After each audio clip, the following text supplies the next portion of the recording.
You know when you've kind of graduated to a certain level, maybe stardom, when we start to critique you. Tyrese Haliburton is getting critiqued now, whereas during the regular season, nobody probably said a word about his game outside of Indianapolis. So he's in the finals, and now everybody has an opinion.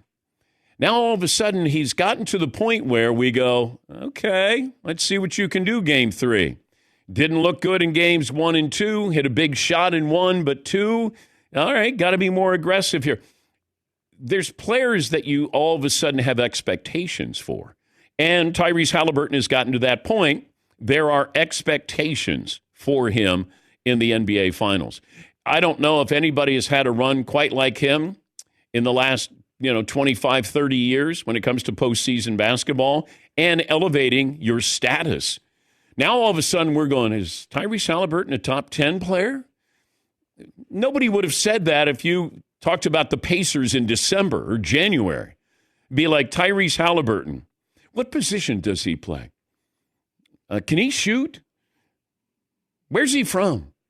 Now, all of a sudden, you've graduated. Now it's like, oh, the guy at Iowa State, oh, the guy who used to play for Sacramento, oh, the guy who's hitting all the big shots.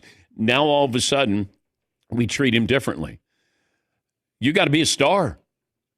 But you didn't even make the All-Star team.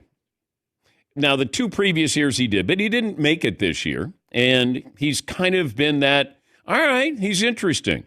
Now, he's not a guy that I go, I'm going to plug him in for 25 tonight. But he might give me 17 and 12 and hit the game-winning shot. But here's the Thunder, and they're coming. And they're favored by 5 in Indiana, which tells you a whole lot about what the odds makers think about this series.